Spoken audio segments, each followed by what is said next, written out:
parler de la parabole du talent. Ok. Alors ça va rejoindre un petit peu un sujet que j'avais déjà parlé, c'est-à-dire les œuvres. D'accord. On va retrouver un peu quelques similitudes. D'accord. Alors je vous invite à lire, pour ceux qui sont là, Matthieu chapitre 25 versets 14 à 30.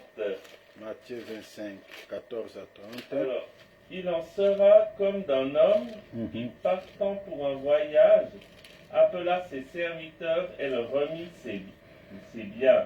Il donna 5 talents à l'un, 2 à l'autre et 1 au troisième, à chacun selon sa capacité, et il partit. Aussitôt celui qui avait reçu les 5 talents s'en alla, les fit valoir et gagna 5 autres talents. De même, celui qui avait reçu les 2 talents en gagna 2 autres. Celui qui n'en avait reçu qu'un alla faire un creux dans la terre et cacha l'argent de son maître. Longtemps après, le maître de ses serviteurs revint et leur fit rendre compte. Celui qui avait reçu les 5 talents s'approcha en apportant 5 autres talents, et le Seigneur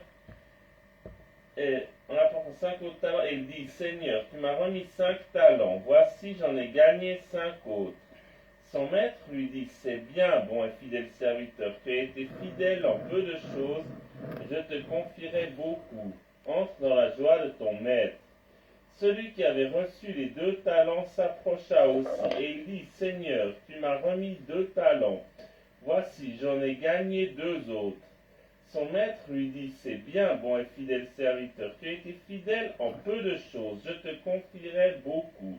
Entre dans la joie de ton maître.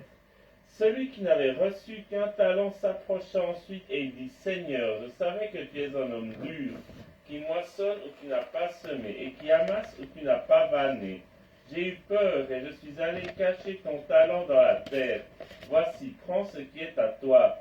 Son maître lui répondit, serviteur méchant et paresseux, tu savais que je moissonne où je n'ai pas semé, et que j'amasse où je n'ai pas vanné. Il te fallait donc remettre mon argent au banquier, et à mon retour, j'aurai retiré ce qui est à moi avec un intérêt. Ôtez-lui donc le talent et donnez à celui qui a les 10 talents. Car on donnera à celui qui a, et il sera dans l'abondance. Mais à celui qui n'a pas, on ôtera même ce qu'il a. Et le serviteur inutile, jetez-le dans les ténèbres du dehors, où il y aura des pleurs et des grincements de dents. Voilà. Alors donc, que veut nous dire ce passage, cette parabole? Est-ce qu'on nous parle d'argent? Est-ce qu'on nous parle de faire fructifier de l'argent? Loin de là. Donc, de quoi nous parlons-nous alors? Donc, les serviteurs, ce sont des chrétiens. Et le maître, c'est notre Seigneur Jésus-Christ. Donc on voit qu'il donne une somme selon la capacité de chacun. Et celui qui a les 5 talents et celui qui a les 2 talents, ils font fructifier, et puis ça rapporte le double. Donc autrement dit, ils ont beaucoup de capacités, ils parlent de Dieu, ils sèment l'évangile et ils gagnent beaucoup d'âmes. Ils gagnent des âmes. Et puis donc il y en a qui ont plus. Il y a des chrétiens qui ont le plus de capacité à parler justement de la parole devant beaucoup de gens, et puis ils peuvent gagner beaucoup d'âmes. Et il y en a, ça dépend, ils peuvent faire devant moins de monde, et puis ils gagnent des âmes, mais peut-être moins, parce qu'ils ont moins la capacité. C'est plus difficile pour eux. Mais celui qui a le dernier, celui qui n'avait qu'un talent, qu'est-ce qu'il a fait? Il a peut-être encore moins la capacité, c'est peut-être pas quelqu'un qui pourra parler, qui pourra faire des grandes émissions, des grandes choses, mais il a reçu le talent, c'est le salut, c'est le pardon des péchés. Et puis le Seigneur, ce qu'il lui demandait, déjà avec ce talent, c'est de le mettre chez les banquiers et d'en retirer l'intérêt, c'est-à-dire au moins de changer de vie. D'avoir une vie qui lui plaise. Et ça, et celui qui refusait de faire ça, qu'il a été enterré, c'est le chrétien qui dit, voilà, j'ai accepté Jésus, il est mon sauveur, il m'a pardonné mes péchés, mais il continue sa vie d'avant, il continue comme si de rien n'était, et garder son talent et l'enterrer dans le jardin, c'est-à-dire il continue toujours de croire, mais il ne change pas, il reste tel qu'il est, et puis à la fin, quand le maître revient, c'est quand il y a l'enlèvement. Il voit que c'est un chrétien, mais qui reste parce qu'il n'a même pas, c'est un chrétien, on peut dire de nom, il n'a même pas changé ses mauvaises habitudes, il continue à faire ceci, à faire cela, à avoir ses mauvaises habitudes. Parce que l'intérêt dont on nous parle chez les banquiers, l'intérêt qu'il aurait retiré, c'est au moins d'avoir un chrétien, peut-être qu'il n'a pas fait, il n'a pas prêché comme d'autres le font, comme ceux qui ont les 5 talents ou ceux qui ont les 2 talents, mais il aurait au moins une vie de sanctification. Les gens qui, dans son entourage, auraient vu qu'il avait changé. Par exemple, quand on était dans le monde, on vivait dans l'impudicité, on allait dans les boîtes, on se mettait rapidement en colère, et puis dans une vie de sanctification, tout ceci change. Ça change. C'est quelqu'un qui est calme, qui est correct avec les autres, qui fait des petites choses, même des choses tout à fait insignifiantes, du style aider son prochain, quelqu'un qui a des difficultés pour faire ça, avant, c'est pas mon problème ce qui t'arrive, je pense qu'à moi. Maintenant, il montre l'amour du prochain en aidant, et c'est ça aussi vraiment l'intérêt qui aurait eu de retour avec le talent.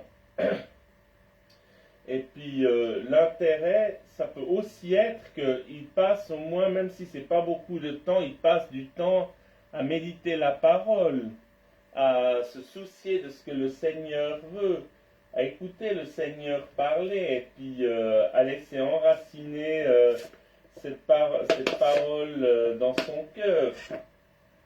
Parce que la Bible nous dit, et puis quand on dit que le serviteur inutile, jetez-le dans les ténèbres du dehors, donc ça c'est vraiment celui qui se dit chrétien, mais qui n'a pas changé, qui n'obéit pas au Seigneur, qui refuse délibérément d'obéir au Seigneur. Parce qu'on peut lire dans 2 Thessaloniciens chapitre 1 verset 8, que seront punis ceux qui ne connaissent pas le Seigneur et qui n'obéissent pas à l'évangile de notre Seigneur Jésus-Christ. Donc voilà.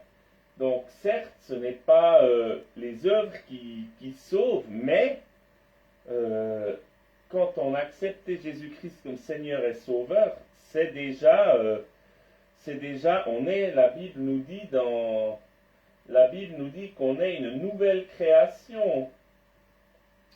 On n'est plus... il faut que je retrouve le passage qui dit, c'est dans 2 Corinthiens, ça fait... 5, 17. Hein? 2 Corinthiens 5, 17. Quelqu'un qui est né de nouveau, il est une nouvelle création. Et puis, aussi être une nouvelle création, c'est aussi s'impliquer dans la parole, dans l'évangélisation, même si simplement tu vois un verset biblique, tu es sur Facebook, tu le partages, tu en fais profiter les autres. C'est aussi ceci.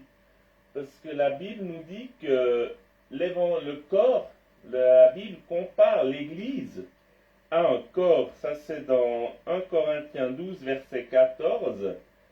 L'apôtre Paul utilise ce symbole du corps pour nous expliquer que toute fonction du corps, toute partie du corps n'a pas les mêmes fonctions, mais toute partie du corps est indispensable.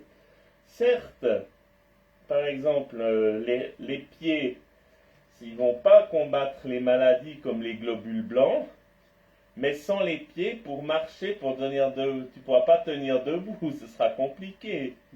Ben là aussi, c'est la même chose dans l'Église.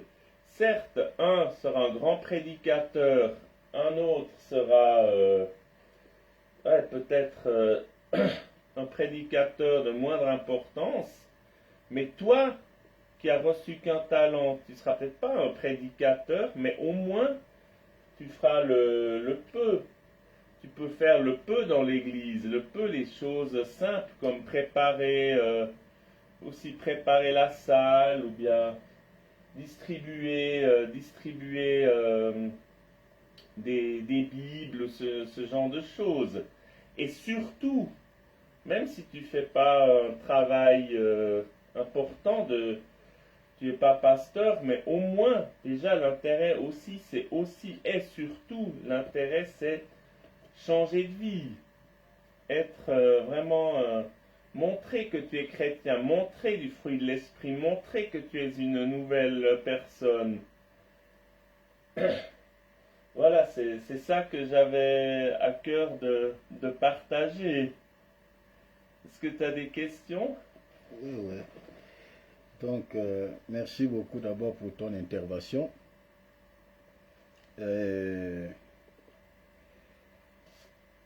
Ici, la première question que je vais vous poser,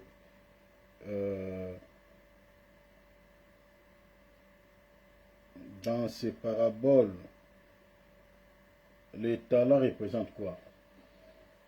Dans cette parabole, en fait. Les talents, ça représente la capacité que Dieu nous donne à chacun, à chaque chrétien.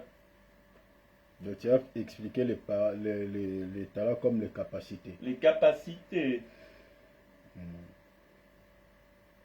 Donc, un tel, il pourra être un grand prédicateur, il pourra parler en public de Jésus, du Seigneur de la foi, devant beaucoup de monde. Il y en a un, ce sera un peu plus compliqué pour lui. Il pourra faire, je sais pas, par exemple, parler devant peut-être, pas devant des gens physiquement, mais par exemple parler sur Internet. Mais il sera, voilà, par exemple ceci. Et celui qui n'a pas travaillé, c'est le troisième serviteur, c'est celui, on lui avait donné justement une petite capacité, une pièce, il a connu Jésus, il l'a accepté, mais il a refusé de changer. Donc travailler, c'est déjà être une nouvelle personne, se sanctifier. Et c'est ça l'intérêt qu'on nous parle. Jésus, il pourra dire, voilà, d'accord, tu n'as pas fait autant que celui qui avait 5 talents. Tu as gardé mon salut, pour ça je t'ai donné qu'un talent, mais au moins tu aurais pu me rendre mon talent avec l'intérêt. Et cet intérêt, c'est au moins tu aurais pu vraiment te respecter, mettre en pratique la parole, et au moins être une nouvelle personne, vraiment une personne née de nouveau.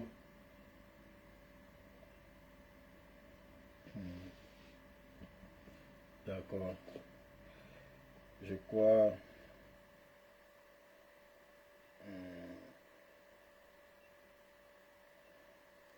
que tu as tout dit. Mais déjà ici, j'aimerais toujours expliquer par rapport à ça. Déjà la parabole, il faut comprendre que quand on médite, ici je vais t'aider quand même avec quelques points. Ce que tu as dit, c'est bien. C'est bien dans les cadres d'exhortation, ce n'est pas faux. C'est bien. On peut tirer une leçon spirituelle en expliquant aussi les talents comme étant des capacités. c'est pas mal. Mais il faut comprendre que ça, c'est une parabole. Exactement. Or, dans la Bible, qui dit parabole, c'est un mystère. Ça cache une réalité. Lisons Matthieu 13, et puis on va revenir là. Une parabole, c'est un mystère.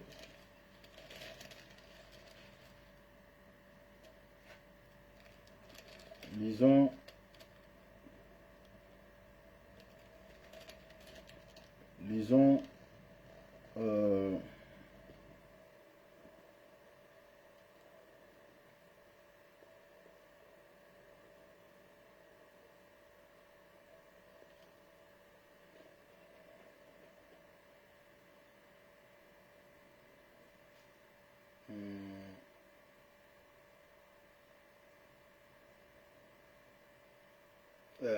j'aimerais qu'on lise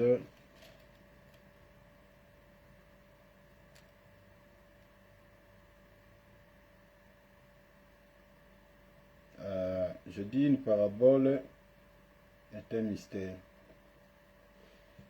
Donc ça cache une réalité. Lisons Matthieu chapitre 13, le verset 9 et 11. 9 et 11. Que celui qui a des oreilles pour entendre, entende. Les disciples s'approchèrent et lui dirent, pourquoi parles-tu en parabole? Jésus leur répondit, parce qu'il vous a été donné de connaître les mystères du royaume des cieux et que cela ne leur a pas été donné. Tu vois? Donc déjà ici, Jésus lui-même explique la parabole comme étant un mystère. Donc c'est-à-dire, c'est un langage voilé. Voilà. Oui, allô Michael. Alors, je suis maintenant prêt. D'accord. Donc nous on a commencé. On parle. Je suis en train d'intervenir par rapport à la parabole des talents. Donc tu peux noter l'écriture, ça se trouve dans Matthieu chapitre 25. Si je termine donc, c'est-à-dire c'est l'intervention du bien-aimé Philippe. Alors, je suis en train de lui corriger un tout petit peu et puis lui donner quelques lumières aussi par rapport à son intervention. Donc, il a exploité Matthieu chapitre 25, verset 14 au verset 29. Donc, tu peux aller même jusqu'au verset 30. Matthieu 25, 14 à verset 30, ça c'était l'intervention du bien-aimé Philippe. Il a parlé sur les talents. Alors, si je termine, je te passerai la parole pour donner aussi ton point de vue par rapport à l'intervention du bien-aimé Philippe. Et puis, par rapport aussi à ce que toi tu as préparé, tu peux intervenir. Si tu n'as pas l'intervention, tu peux directement intervenir par rapport à ce que tu avais préparé. D'accord? Est-ce que Michael, il a entendu l'intervention ou... Il n'a pas Vous entendu. avez dit Matthieu chapitre 14, Chapitre 25, 14 à 30. 25, pardon, 14 à 30, Exactement. 14 à 32. 30, ça s'arrête à 30. Matthieu Oh, merci beaucoup. 25, 14 à 30. Ok. Ok. Les Voilà. talents. Ça, c'était les passages que le bien-aimé Philippe, les textes qu'il a exploité pour faire son intervention. Voilà. Alors, moi, je ne suis en train que de commenter, lui montrer quelques lignes, parce qu'il a déjà parlé, comme vous êtes entré en retard, il a déjà parlé. Donc, mais moi, je suis en train de donner quelques détails par rapport à son intervention. Alors, dès que je termine, vous pouvez prendre la parole et puis tu peux soit commenter, poser la question, ou soit tu peux directement faire ton exposé. Merci, papa. Ça ne cause pas de problème. Merci. D'accord. Ok. Alors, donc je disais que la parabole est un mystère. La parabole est un mystère. Qui dit mystère, c'est-à-dire c'est une vérité mais cachée. Amen. Vous voyez, une vérité cachée qui n'est pas dévoilée. Alors, c'est comme un livre scellé. Alors, ici, Jésus parlait, ça c'est déjà un élément. Déjà, quand tu vois, même si tu vas parler sur la doctrine, tu comprends bien mon frère Philippe, même si tu vas parler sur la doctrine, tu vas tirer une leçon spirituelle. Il faut d'abord sonder les Écritures, mon bien-aimé Michael, suivez-moi ici. Donc, il faut sonder d'abord les Écritures, comprendre d'abord cette parabole. Il y a une vérité cachée ici. Qu'est-ce qu'au fait Jésus voulait vraiment nous enseigner ici? Donc, il faut d'abord chercher la révélation, la portion révélationnelle de cette vérité qui est cachée ici. Parce qu'il y a une vérité, mais cachée. Parce que Jésus ici parlait de 3 types de personnes qui ont reçu un talent auprès de Dieu. Il parle de 3 catégories de gens. Il y a un qui a reçu 5, un autre qui a reçu 2, l'autre il a reçu 1. Vous voyez? Donc, c'est comme si un papa qui veut faire le voyage, il a ses 3 fils. Alors, il a distribué l'argent à ses 3 enfants.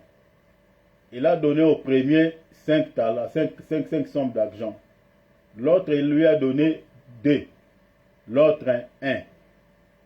Il fait le voyage, il dit, les talents que je vous ai laissés, vous devez les multiplier, les travailler. Le premier, il a travaillé, il a multiplié par rapport à ses capacités 5 autres. Il a doublé. Le deuxième, il a encore doublé, ça devient 4. Le cadet, lui, n'a pas travaillé. Il a préféré de cacher son talent sous la terre. Alors, le papa, quand il est venu, il est rentré, il voulait maintenant que chacun puisse se présenter devant lui et lui donne le compte rendu, le bilan. Comment est-ce que vous avez travaillé? Le premier s'est présenté et dit, papa, moi tu m'avais laissé 5. En tout cas, j'ai bossé, j'ai multiplié encore 5 autres, les voici. Ah, mon fils, en tout cas, je suis erré. Bon et serviteur, il dit, il lui donne, il dit, celui qui avait reçu les 5 talents s'approcha en apportant 5 autres talents et il dit, Seigneur, tu m'as remis 5 talents, voici j'en ai gagné 5 autres. Son maître lui dit, c'est bien, bon et fidèle. Il faut comprendre déjà ici, celui qui a bien travaillé, on l'appelle d'abord bon, et puis on dit un fidèle serviteur. Tu as été fidèle à peu de choses, on dit, je te confierai beaucoup je te confierai beaucoup, entre dans la joie de ton maître. Vous voyez? Donc, celui qui a travaillé et qui a multiplié, le Seigneur le considère comme d'abord un bon serviteur, et puis un fidèle serviteur, et puis non seulement on l'a loué, mais on l'a aussi fait entrer dans la joie de son maître. Vous voyez, c'est là. Déjà, quand on médite, quand on fait une lecture, il faut d'abord lire et comprendre les textes d'abord comme ça. Celui qui avait reçu 2, il a ajouté encore 2 autres. Le maître dit, c'est bien, bon et fidèle serviteur, tu as été fidèle à peu de choses, je te confierai beaucoup. Entre dans la joie de ton maître. Verset 24. Celui qui n'avait reçu qu'un talent s'approcha ensuite et il dit, je savais que tu es un homme dur, tu moissonnes où tu n'as pas semé. Et moissonne là où tu n'as pas semé, et qui amasse où tu n'as pas vanné. J'ai eu peur et je suis allé cacher ton talent dans la terre. Voici, prends ce qui est dû, ce qui est à toi. Son maître lui répondit, tu savais que je moissonne où je n'ai pas semé, et que j'amasse où je n'ai pas vanné. Il te fallait donc remettre mon argent au banquier, et en mon retour, j'aurais retiré ce qui est à moi avec un intérêt. Ôtez-lui donc les talents. On lui récupère d'abord les talents et donnez-les à celui qui a 10 talents. Car on donnera à celui qui a et il sera dans l'abondance, mais celui à qui n'a pas, on ôtera même ce qu'il a. Et les serviteurs inutiles, jetez-les. Donc il est un serviteur quoi? Inutile. Jetez-les dans les ténèbres du dehors, où il y aura des pleurs et des grincements des dents. Alors, ça c'est l'écriture. Déjà, si je vais aller dans le sens d'abord de tirer une leçon spirituelle, tirons juste une leçon spirituelle. On va comprendre que ces trois types de personnes, on peut dire, je parle vraiment dans le sens, si on peut tirer une leçon spirituelle tout court, ça peut représenter trois catégories de gens sur la terre. Qui peut me citer ces trois catégories de gens? Il y a les chrétiens. Les chrétiens. Et puis les païens. Les païens. Et puis Israël. Très bien. Tu vois un peu. Amen. Michael, Amen. Tu suis quand même. Hein? Je suis papa. Tu vois un peu. Très bien, Philippe. Ça va. Donc, ça peut représenter ces trois personnes. L'Israël, les chrétiens et les païens. Les nations. Vous voyez? Parce que ces trois catégories de gens ont reçu quelque chose de la part de Dieu. Pourquoi? Ici, dans ce texte, qui est l'Israël? L'Israël, c'est celui qui a les 5 talents. C'est celui qui a les 5 talents, très bien. Pourquoi? Tu peux donner l'explication? Parce que c'est le peuple élu de Dieu. Oui, allez-y. C'est vrai que quand il a donné cette parabole, on était encore sous la loi. Ok, allez-y. Donc c'est le peuple élu de Dieu. Avancez, ok. Et puis celui qui a les 2 talents, c'est les nations qui vont se greffer à Israël. Et puis celui qui a un talent, c'est les païens. Ok, très bien, très bien. Voilà. Michael, tu as quelque chose à dire? Non, par rapport à ça, j'ai rien à dire. D'accord. Tout est clair. Ok. Alors, donc, moi je vais compléter ici. Celui qui a reçu 5 talents, l'image d'Israël. Le chiffre 5 représente d'abord les 5 ministères ou les 5 sacrificateurs que Dieu avait choisis au sein d'Israël. C'était Aaron et ses fils. Aaron avait 4 enfants. Il avait Éléazar, Nadab, Itamar, l'autre c'était Abiou, si je ne me trompe pas. C'était 4, plus lui-même c'était 5. Donc quand Dieu avait choisi les sacrificateurs, parce qu'en Israël, quand tu vois un serviteur de Dieu qui est en train d'enseigner la loi au peuple, du coup tu dois déjà mettre ça dans la tête que c'est un sacrificateur. Parce que c'est à eux que Dieu avait confié la charge d'enseigner au peuple la parole. Tu vois ça, mon frère? Donc c'est aux sacrificateurs qui étaient des enseignants de l'évangile. Les sacrificateurs. Alors, ce sont les sacrificateurs qui étaient choisis de pouvoir servir Dieu dans les temples. Ils étaient au nombre de 5. Au nombre de 5. Alors,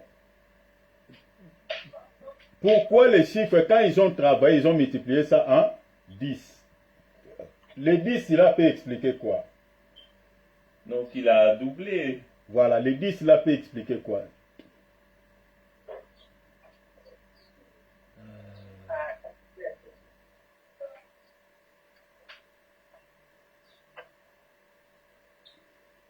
Je sais pas.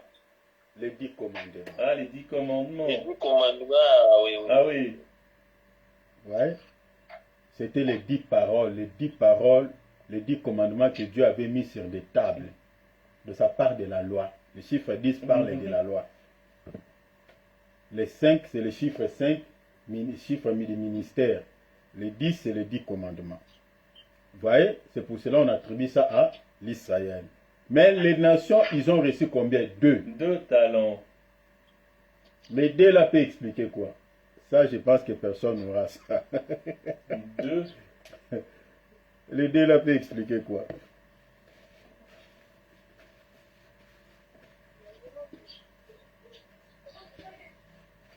Les 2 là peut expliquer quoi? Celui qui aura ça, en tout cas, je vais faire une déclaration pour sa vie. Je vais le bénir au nom de Jésus. Et le Seigneur le bénira aussi. Je vais prononcer des paroles de bénédiction pour sa vie. 2, c'est pas les 2 alliances. Pas tellement. Ça ne tient pas. Les 2 là, celui qui avait reçu des talents peut expliquer quoi?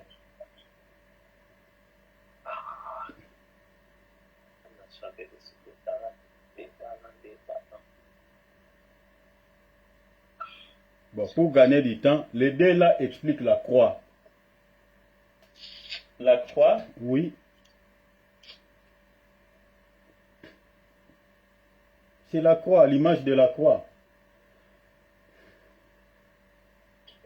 Parce que pour former la croix, il faut des bois, non? Ah. Ah ouais.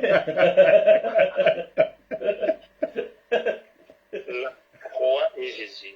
C'est la croix. Ah ouais. Parce qu'il a fallu des bois Pour faire la croix. pour faire la croix.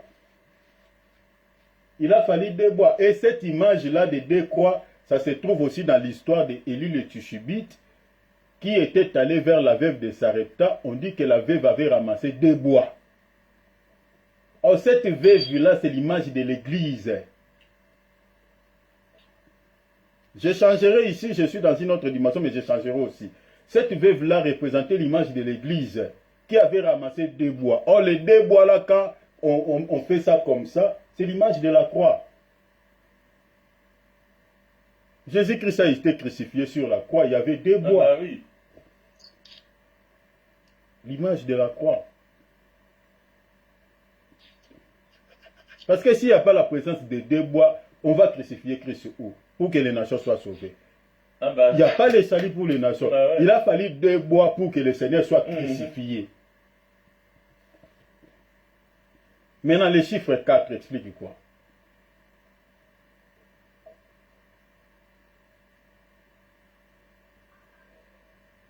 Quatre, bah c'est d'où vient Jésus. Allez-y, d'où vient Jésus? D'où vient Jésus? Il est venu de la tribu de Judas.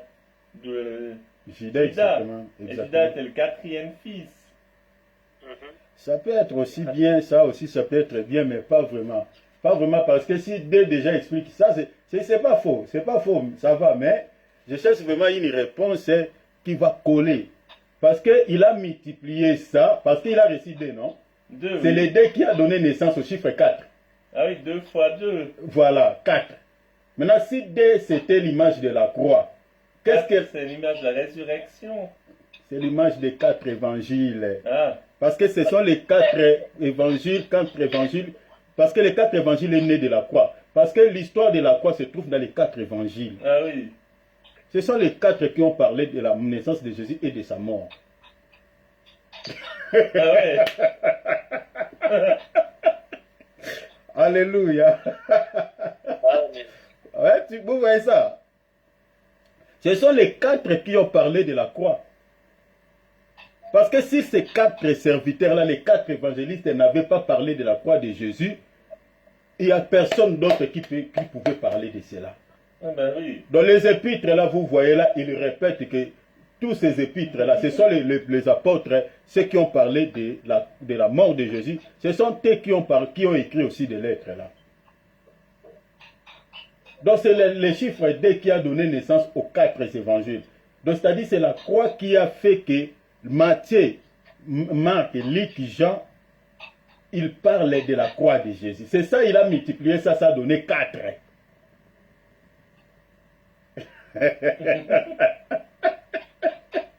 Ça, vous n'avez pas vu ça. Philippe, ça te dépasse. Michael, vous voyez ça, mon frère? Hein? Oui, papa. C'est ça. C'est ça. Vous comprenez?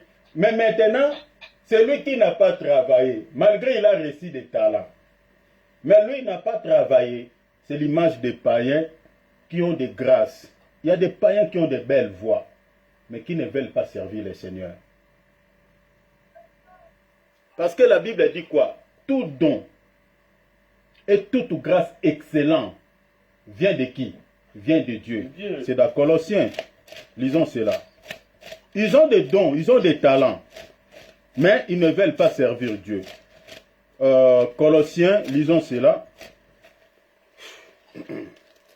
Colossiens, je crois, chapitre 2.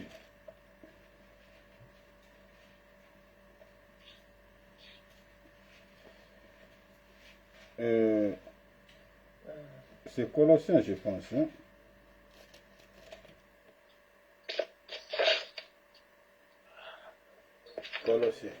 Colossiens, je crois. Colossiens. Attends, je recherche rapidement.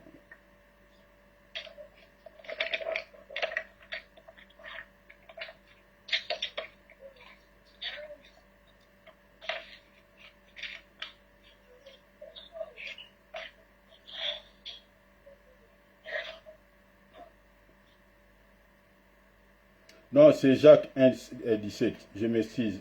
C'est Jacques. Jacques chapitre 1, 17. Ouais, c'est Jacques. Désolé. Changez là-bas. Jacques chapitre 1, verset 17. Tu peux lire, hein, mon frère Philippe, s'il te plaît. Jacques chapitre 1, verset 17.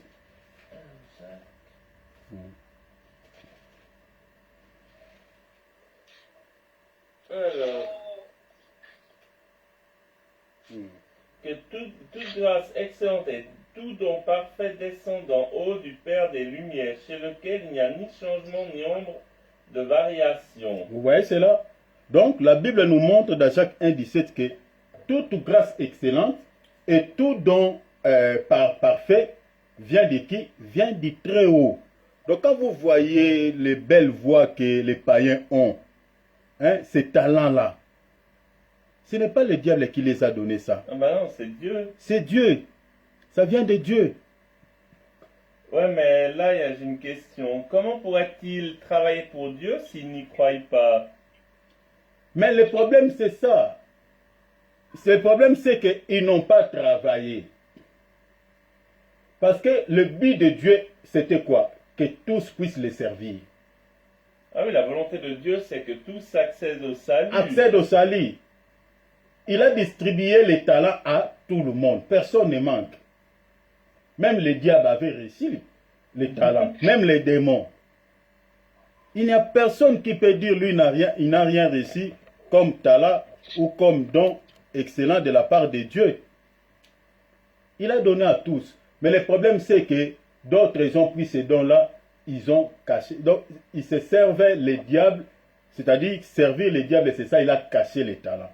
Au lieu qu'il travaille, c'est là pour la gloire de Dieu, il a caché ça. Il ne sert pas Dieu. Donc, en d'autres termes, caché, c'est-à-dire vous ne servez pas Dieu. Vous comprenez? Il ne sert pas le Seigneur.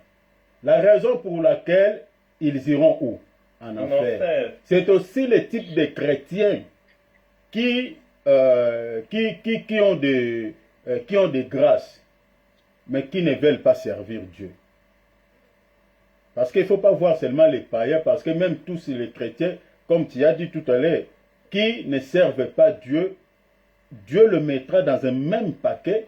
Ah ouais, qui refusent de lui obéir. De lui obéir, qui ne servent pas Dieu, iront aussi en enfer. Vous comprenez? Ça maintenant, c'est dans le sens doctrinal. Hein? J'ai utilisé un tout petit peu la spiritualité, la révélation, mais si on peut expliquer ça un peu de manière exhortative, c'est un peu comme ça. On peut parler de l'Israël, on parle de l'Église, on parle aussi des païens. Alors, comment j'ai parlé que les saints, tout c'était de l'Église. Voilà. C'est pour cela que C'est comme ça que j'ai compris cette parabole. c'est pour cela que je te corrige, c'était itinéraire. Mais maintenant, si on peut changer maintenant, on peut monter encore dans la révélation. Tu peux comprendre, tu peux voir que celui qui avait reçu 5 talents. Michael, tu suis mon frère, hein? Oui, papa. Celui qui avait reçu 5 talents et celui qui avait reçu 4 talents, tu vas voir que quand tu fais celui qui avait reçu 5, il a multiplié, ça fait combien? 10. 10. 10. Vous comprenez? Celui qui avait reçu 4 et 2, ça multiplie, ça devient 4. Quand tu fais 10 plus 4, 14. ça fait 14. Mais maintenant, avant qu'il ne multiplie cela, l'autre avait 5, l'autre avait 2. Quand tu fais 5 plus 2, ça fait combien? 7. 7. Vous voyez? Qu'est-ce que vous pouvez dire par rapport à ces deux chiffres? Ah, 7, c'est le chiffre parfait. Oui, le chiffre est parfait, C'est le Michael. jour du repos. Pas de souci, allez-y encore. C'est le 7e jour. Ça- Le jour de Dieu, le repos. Allez-y, ouvrez ça. Le jour du salut. Ça peut... Maintenant, les choses spirituelles. Du repos, 7, c'est le salut. Le chiffre 7, c'est aussi le chiffre de l'Église. De l'Église. Les deux là qui ont travaillé, parce qu'il y a un qui a travaillé, l'autre aussi a travaillé. Donc, celui qui a reçu 5, ça peut être l'image de Moïse. Celui qui a reçu 2, ça peut être l'image de Christ. Qui ont travaillé, mais ils ont travaillé pour qui? Pour l'Église. Pour l'Église. Parce que les deux chiffres parlent de l'Église. Parce que c'est dans l'Église qu'on retrouve Moïse et Christ. Et Christ. On ne peut pas dire qu'ils ont travaillé pour Dieu, parce que le maître, c'est Dieu. Ils ont travaillé pour Christ, pour l'Église. Pourquoi? Parce que le chiffre 7, c'est le chiffre de l'Église. Hein, les 7 églises de l'Asie mineure. Tu as vu ça? Exactement. Pourquoi on parle du chiffre 7? Parce qu'il n'y a pas en réalité le chiffre 7, les 7 églises, mais en réalité c'est la marche de l'église vers la perfection. Parce que, comme tu as dit, le chiffre 7 parle de la perfection. La perfection, exactement. Parce que le Seigneur ne viendra pas prendre cette église, une seule église. Mais on compare l'église au chiffre 7. Pourquoi? Parce que c'est la marche de l'église vers la perfection. Je peux donner un exemple, même dans la loi. Moïse, lorsqu'il a quitté l'Égypte, il est allé vers les Madianites. Il était arrêté où? Dans un puits. Et dans le puits là, Moïse avait trouvé qui? Il avait trouvé des femmes. Il y avait combien de femmes? Il y avait 7 femmes. 7 femmes. Et Moïse, il a trouvé le berger qui était là, qui ne voulait pas que ces femmes-là puissent pouvoir puiser de l'eau. Moïse a pris la défense de 7 femmes et il a puisé de l'eau pour toutes les 7 femmes. C'est ça l'image de cette église de l'Asie mineure. Mais quand Moïse maintenant va pouvoir chercher à récupérer ses mariés, Moïse ne va pas se marier avec 7, il va récupérer une seule femme qui était Séphora. Mais il avait servi l'eau à toutes les 7. Mais il va recevoir maintenant Séphora qui représentait l'image de cette. C'est ça l'image de cette église de l'Asie mineure. Christ viendra récupérer une seule femme qui va représenter les 7 églises. Donc le chiffre 7, c'est l'image de l'église. C'est pour cela qu'on parle la chandelier avec combien de lampes? 7 lampes. Or, les chandeliers, c'est quoi? C'est l'image de l'église. Vous voyez ça? Donc, le chiffre 7, celui qui a reçu 5 et celui qui a reçu 2, tous deux là représentent l'église. Or, le chiffre 2 là représente seulement les 2 alliances. Donc, les 2 là, c'est Moïse et Christ. Et Christ. Vous voyez cela? Pour l'église. Alors, celui qui n'a pas travaillé, c'est toujours les païens, le monde, qui ont des grâces, mais qui n'ont pas travaillé. Mais dans un autre langage, Ça peut parler aussi de l'Israël qui a refusé Christ, qui n'a pas voulu travailler. Allons-y. Le chiffre, quand ils ont travaillé maintenant, ils ont multiplié combien de chiffres? Par 2. L'autre a multiplié 2 par 2, ben, tous 2 par 2. Ils ont multiplié par 2. On a maintenant quel chiffre? 4. 4. L'autre combien? L'autre 10. 10, ça fait 14. combien? Ça fait 14. 14 parle de quel chiffre? Ça représente quoi? 14. Si vous avez fouillé l'arithmétique à l'école, ça va vous poursuivre ici. Vous voyez cela? Bah, il peut y avoir les 12 apôtres plus les 2 alliances. Non. Non, ça, non. Ça, tu n'as pas côté. C'est fiasco, mon frère. Le chiffre 14 parle toujours, c'est le chiffre, en un mot, c'est le chiffre du rachat. 14. Oui, ça parle du rachat. Je vais donner des écritures. Ouais, ça parle, notez cela, c'est très important. Donc, ça parle du rachat. Je vous donne des exemples dans la Bible. Suivez-moi ici très bien, Michael, et notez aussi. Le chiffre 14 parle du rachat. La Pâque était célébrée, l'agneau était tué à quel jour? L'agneau, dans Exode 12, on avait tué l'agneau après combien de jours? Lisez Exode chapitre 14, Michael il lit ça, Exode chapitre 12, verset 5. 12. 5. Lisez d'abord, commencez à partir du verset 2. L'agneau était tué. Ce sera un agneau sans défaut mâle, âgé d'un an. Ok. Vous pouvez prendre un agneau ou un chevreau. Vous regardez jusqu'au 14e jour de ce mois. Et puis? Et toute l'assemblée d'Israël l'immolera en Ah, l'agneau était immolé qu'au 4e jour? Le 14e jour. Or, la mort de l'agneau, ça parle de quoi? La mort de Jésus. Cette mort-là, ça représente quoi? La mort de Jésus. Oui, ça représente quoi pour nous, les nations? Le salut. En d'autres termes, les rachats. Le rachat, le salut. Les rachats. C'est clair, non? Oui. Donc ça, c'est l'ombre. Donc, la 14, l'agneau a été immolé 14. C'est la raison pour laquelle nous célébrons la Pâque, non? Voilà. Dans la Pâque, là, nous commémorons, il y a un souvenir par rapport à la mort de l'agneau que nous expliquons Christ. Parce que Jésus, quand il venait être baptisé chez Jean-Baptiste, qu'est-ce que Jean avait dit? Voici l'agneau qui ôte, hein? Le péché du monde. Les péchés du monde. Oh, l'agneau était immolé 14 jours. C'est-à-dire l'agneau qui était mort, c'est pour nous racheter du péché. Je crois qu'il n'y a pas d'ambiguïté, non? C'est clair, non? C'est clair. C'est limpide comme de l'eau de roche. Ah oui, c'est clair comme de l'eau de roche. Vous voyez?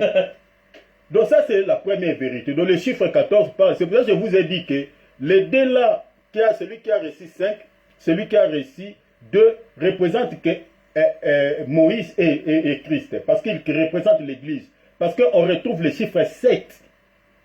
Le chiffre de l'Église. Parce qu'on peut parler même que 7 c'est le Christ, non? Voilà. Parce que Christ c'est le repos. C'est le chiffre 7. Exactement. Or, l'Église est représentée comme le corps de Jésus, non? Amen. Voilà, c'est toujours le chiffre 7.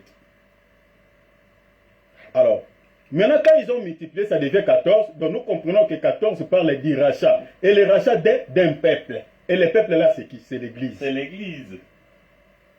Je vous donne encore une deuxième vérité. Une deuxième vérité. Jacob, pour pouvoir racheter Léa et Rachel, il avait travaillé combien de temps? 14 jours. 14 ans. À 14 ans. Il a travaillé 7 ans pour Léa, il a travaillé 7 ans pour Rachel. Or, les deux femmes là, Léa et Rachel, représentent l'Israël et l'Église. Vous comprenez? Parce que dans les chiffres là, quand on parle de Moïse, l'Israël est dedans. L'Israël messianique qui est inclus dans l'Église. Donc le chiffre 14 parle du rachat. Je crois que c'est clair, mes frères. Amen. Voilà. Alors, celui qui n'a pas travaillé, on peut dire dans un autre langage aussi, c'est l'Israël. Parce qu'ils ont refusé le rachat. Voilà. Ils n'ont pas voulu travailler, donc ils ont caché leur talent. Mais ça peut représenter aussi l'image des incrédules, des gens qui ont reçu des grâces auprès de Dieu, mais qui s'en foutent complètement du Seigneur. Ils veulent, avec tous leurs dons, tous leurs talents, leurs intelligences, les capacités que Dieu les a données, ils se servent le monde. Vous voyez? Et à la fin, ils iront quoi? Ils iront en enfer. Voilà. Donc, je crois que c'est clair. Hein? Ça, j'ai expliqué ces textes-là. Vous voyez? Mais dans un autre langage, dans le sens purement simple, comme on vient de dire, ça peut parler aussi des capacités ou des dons ou des grâces que Dieu a distribuées. Ça, si on peut faire juste une petite exhortation. Mais comme c'est une parabole, il faut chercher la vérité qui était cachée. C'est ça ce que nous venons de dire. Je crois que c'est clair. Amen. Voilà, n'oublie jamais ça. Donc, il faut d'abord expliquer ça dans la spiritualité parce que toute parabole, mon frère, c'est déjà un livre scellé. Tu comprends bien? Toute parabole, c'est un livre scellé. Il faut maintenant chercher la clé pour déceler ça. Voilà. Alors, Michael, je ne sais pas qu'est-ce que tu avais préparé, puis on va terminer par toi. Qu'est-ce que tu avais préparé, mon frère? Bon, ce que j'ai préparé, les exploits dans la foi. Ok. Allez-y, mon frère, vous avez la parole. Et puis, on va vous aider aussi. Ok. Donc, on prend 1 Samuel chapitre 14, on lit des versets 1 jusqu'à verset 13. 1 Samuel, chapitre 14. Ok. 1 Samuel, chapitre 14. 1 Samuel chapitre 14. On commence dès le verset 1 jusqu'à verset 13. Ok. Ok. Un jour, Jonathan, fils de Saül, dit à un jeune homme qui portait ses armes, viens et poussons jusqu'au poste des Philistins qui est là de l'autre côté. Et il n'a dit rien à son père. Saül se tenait à l'extrémité de Gibéa, sous les grenadiers de Migron. Et le peuple qui était avec lui formait environ 600 hommes. Achija, fils d'Achitub, frère d'Ikabor, fils de Phiné, fils d'Éli, sacrificateur de l'Éternel à Silo, portait le faud. Le peuple ne savait pas que Jonathan s'en fit aller. Entre les passages par lesquels Jonathan cherchait à arriver au poste des Philistins, il y avait une dent de roche d'un côté et une dent de roche de l'autre côté, l'une portant le nom de Boster, et l'autre celui de Séné. L'une de ces dents est au nord vis-à-vis de Michmash, et l'autre au midi vis-à-vis de Gibéa. Jonathan dit au jeune homme qui portait ses armes, viens et poussons jusqu'au poste de ces circoncis. Peut-être l'Éternel agira-t-il pour nous, car rien n'empêche l'Éternel de sauver au moyen d'un petit nombre comme d'un grand nombre. Celui qui portait ses armes lui répondit, fais tout ce que tu as dans le cœur, n'écoute pas de ton sentiment, n'écoute pas que ton sentiment, mais voici avec toi prêt à te suivre. Eh bien, dit Jonathan, allons à ces gens et montrons-nous à eux. S'ils nous disent arrêtez jusqu'à ce que nous venions à vous, nous resterons en place et nous ne monterons point vers eux. Mais s'ils disent montez vers nous, nous monterons car l'Éternel les livre entre nos mains. Cela, c'est que nous servira de signe. Ils se montrent tous deux au poste des Philistins et les Philistins des trous où ils se sont cachés. Et les hommes du poste s'adressèrent ainsi à Jonathan et à celui qui portait ses armes. Montez vers nous, et nous vous ferons savoir quelque chose. Jonathan dit à celui qui portait ses armes, montez après moi, car l'Éternel le livre entre les mains d'Israël. Et Jonathan monta en s'aidant de mains et de pieds, et celui qui portait ses armes le suivit. Les Philistins tombèrent devant Jonathan, à celui qui portait les armes donnait la mort derrière lui. Ok, ça c'est le verset 13. Et nous pouvons partir même jusqu'au verset 14 pour clôturer peut-être. D'accord. Dans cette première défaite, Jonathan et celui qui portait ses armes tuèrent une vingtaine d'hommes sur l'espace d'environ la moitié d'un arpent de terre. Moi, dans cette première victoire, Jonathan et celui qui portait ses armes tuèrent une vingtaine d'hommes sur l'espace d'environ la moitié d'un arpent de terre. Ok. Là-bas, on dit Victoire, dans ouais. cette première défaite, bon, la défaite dans les camps des ennemis. Ah, Ouais. C'est dans ce sens peut-être. Ouais. Dans cette première défaite, Jonathan, donc défaite pour les ennemis, la victoire pour l'Israël. Voilà. Ok. Allez-y, frère Michael. Bon, ici, moi, je vais parler seulement de la détermination de Jonathan. Ok. La foi de Jonathan avait laissé toutes les barres ici, lorsque vous lisez. Ok.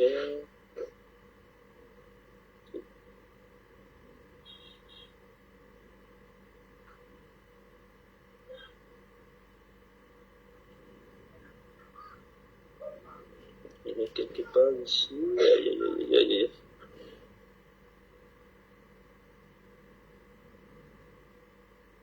Donc Jonathan était vraiment déterminé que Dieu fera quelque chose. Il avait laissé son père Saoul. Il est parti avec un petit homme, un jeune homme, le jeune homme là qui portait ses armes. Donc le jeune homme aussi était déterminé. Parce que si le jeune homme n'était pas déterminé, peut-être il voulait conseiller Jonathan qu'il puisse retourner. Mais ce que j'ai aimé chez cet homme-là, c'est lui qui était près de Jonathan. Donc il était vraiment déterminé. Il a dit à son maître que je suis seulement ce que toi tu es en train de me dire. Donc c'est ça qui s'est passé lorsque Jonathan était allé combattre,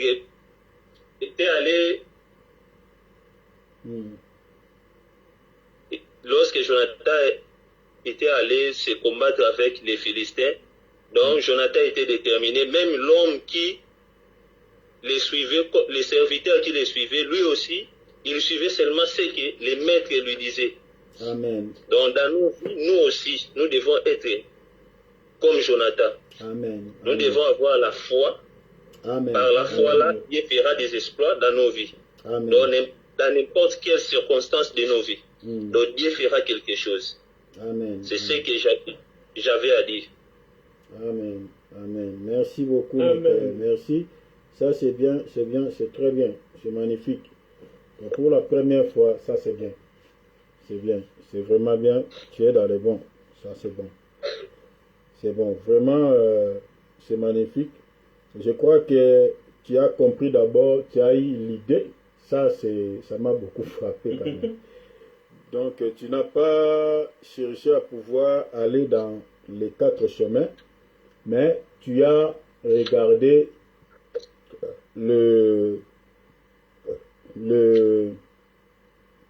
au fait, tu as tiré juste une leçon spirituelle. Donc, ça, c'est bien magnifique. Donc, que Dieu te bénisse. Donc, on a vu ici la détermination qu'avait Jonathan. Parce que selon d'autres personnes, ils pouvaient dire, bon, ils pouvaient se décourager. Parce que le contraire de la détermination, c'est le découragement. On dit, bon, Jonathan, je pense qu'on peut abandonner. Hein. Mais ils se sont déterminés jusqu'au bout. Jonathan dit, regardons nous devons quand même tenter. Peut-être l'Éternel pourra, voilà, pourra quand même nous faire quand même du bien. Alors, l'autre aussi, qui était allié à Jonathan, il s'est attaché à Jonathan, il dit, Jonathan, on y va. Donc, dans la vie, c'est aussi, il faut savoir aussi qui peut t'accompagner dans la vie. Ça, c'est très important. Parce qu'il y a certaines personnes qui peuvent t'accompagner dans la vie, mais qui peuvent te décourager alors que tu étais dans les bons. Jonathan, il était bien accompagné. Il avait une personne qui pouvait aussi s'associer avec lui et lui dire, Jonathan, on y va. Parce que si tu es mal accompagné dans la vie, tu peux être dans une bonne voie, mais la personne qui t'accompagne dans la vie peut aussi te décourager. Mais gloire soit rendue à Dieu, Jonathan était bien accompagné. Donc la personne qui l'avait accompagné l'avait soutenu dans cette démarche. Et comme finalité, ils ont remporté la victoire. Donc ça, c'est magnifique. Et je crois que tu as parlé aussi de la foi. Donc là, par la détermination, on doit aussi avoir la foi. Ça, c'est aussi magnifique. En tout cas, sans la foi, parce que la foi enlève la peur. Ils pouvaient aussi avoir la peur, dire, ah, devant les Philistins, si on nous tue alors. Mais ils ont banni toute la peur. Et ils ont dit, bon, on saura si l'Éternel est avec nous quand nous allons se présenter devant eux. S'ils nous disent que voilà, arrêtez-vous là, nous allons comprendre qu'ici il y a ça ne va pas. Mais s'ils nous disent montez, nous comprenons que Dieu les a livrés entre nos mains. D'ailleurs, ils avaient quand même des signes. Ils avaient demandé à Dieu quelques signes. Et ça, c'est aussi le symbole de la foi. Quand tu marches avec Dieu dans la vie, tu peux aussi demander des signes à Dieu. Si le Seigneur t'accompagne réellement dans la vie, dans ce que tu fais, il y a aussi des signes qui ne se trompent pas. Toi, tu es en train de faire quelque chose, tu vois toujours des signes ne sont pas positifs. Peut-être le Seigneur ne veut pas. Peut-être ne veut pas. Ah, Jonathan, c'est pas dans cette direction qu'il faut aller. Peut-être Dieu, si des signes par exemple, oui, ce n'est pas peut-être la direction que tu faut aller. Vous voyez? Mais ici, Jonathan, il a dit, si le Seigneur est avec nous, il a demandé des signes, il dit, les Philistins ne nous diront pas arrêter. Mais s'il nous dit monter ici, c'est que le Seigneur les livre entre nous. Alors, tous les signes qu'ils avaient demandés, ils ont vu et le Seigneur était avec eux. Et donc, dans la vie, il faut aussi garder la foi. La foi, celui qui a la foi ne choue jamais. La foi, c'est une clé de passe-partout qui ouvre n'importe quelle porte. Si tu as la foi, tu ouvriras même de grandes portes, où on appelle ça comme des portes de bunkers. Hein? Des bunkers. Donc tu ouvriras même ces portes-là, si tu as la foi. Parce que la Bible a dit quoi? Celui qui a la foi, il dira à cette montagne, ôte-toi des lois, jette-toi. Donc peu importe la grandeur de la montagne, la foi peut les déplacer. Ouais. Or, dans la Bible, quand on dit les montagnes peuvent représenter aussi des entités démoniaques ou des obstacles ou des forces occultes, des puissances du monde. Vous voyez? Parce que si tu regardes, les royaumes de la terre sont représentés comme des montagnes. Les royaumes de ce monde. Vous voyez? Comme des montagnes. Donc, c'est un peu ça. Alors, je crois que nous avons carrément fini. Dieu vous bénisse, Michael. Merci pour la fidélité que tu as montrée. Donc, on était aujourd'hui, tu es intervenu quand même. Il a parlé quand même, vraiment ça va. Donc, le dimanche prochain, nous y serons encore là. Donc, préparez-vous, toi aussi, Philippe, merci. Donc, Dieu vous bénisse tous deux. Amen. Donc, le dimanche prochain, nous allons encore se retrouver ici pour pouvoir partager encore. Aujourd'hui, il y a 3 personnes qui y ont demandé des excuses. Il y a Cyril, Alex et puis Bien-Aimé Junior. Donc, je crois que le dimanche prochain, ils y seront là pour pouvoir continuer. Donc, souvent, c'est fait comme ça. Mais, continuons, persévérons. Philippe, Dieu te bénisse Amen. pour la disponibilité que tu donnes. Pour les Seigneurs, ça c'est magnifique. Et tu te prépares tout le temps. Je crois que les Seigneurs ne te décevra pas. La plupart des gens qui donnent toujours des excuses, vraiment, ils ont besoin de la connaissance, mais ils ne fournissent pas des efforts. Il y a toujours des excuses. Bon, bien que pour aujourd'hui, le dimanche passé, ils étaient là. Je crois que le dimanche, peut-être prochain, ils seront là. Alors, nous devons toujours être fidèles à ce programme pour que nous grandissions dans la foi. Voilà, que Dieu nous bénisse. Alors, nous allons prier. Seigneur, je te dis merci pour le temps que nous avons eu de pouvoir partager ce temps avec mes frères. Seigneur, ce que nous venons de partager, je prie que cela prenne place dans notre cœur. Seigneur, aidez Philippe et Michael de pouvoir grandir dans la foi. Donne-leur encore la connaissance, Seigneur, de ces choses, afin que, Seigneur, que tes enfants grandissent. Seigneur, aidez Michael, aidez Philippe de pouvoir comprendre ces choses et de pouvoir te servir. Seigneur, aidez-nous, donne la force, enlevez les fatigues, les faiblesses, les découragements, mais fortifie-nous, Père, à pouvoir bien te servir. Seigneur, je te prie, je te bénis, je te rends la gloire, je te rends l'honneur. Je sais que le temps est dur, mais fortifiez-nous. Donne-nous la force de pouvoir puiser toujours dans les Écritures pour mieux te servir. Je te bénis, je te rends grâce. Au nom merveilleux de Jésus. Je bénis mes frères. Ceux qui ne sont pas présentés dans ce programme, Junior, Cyril, Alex, je les remets aussi entre tes saintes mains. Sois avec eux. Seigneur, donne-leur la volonté de pouvoir s'accrocher à ce programme. Au nom précieux de Jésus-Christ. Que ta grâce soit avec eux dans le nom précieux du Seigneur Jésus. Mon âme te bénit, mon âme t'exalte, mon âme te lève, mon âme te loue. Au nom précieux de Jésus. À toi l'honneur, la gloire et la grandeur, la puissance au siècle des siècles. Merci Père éternel. Merci le roi des rois. Merci l'agneau de Dieu. Seigneur, si tu tardes à venir, donne-nous encore quelque chose que nous allons partager, Seigneur, la semaine prochaine. Seigneur, je remets cette soirée entre ta sainte main. Que ce soit une soirée de paix, une soirée agréable pour chacun d'entre nous. Au nom merveilleux de Jésus que nous avons ainsi prié. Amen.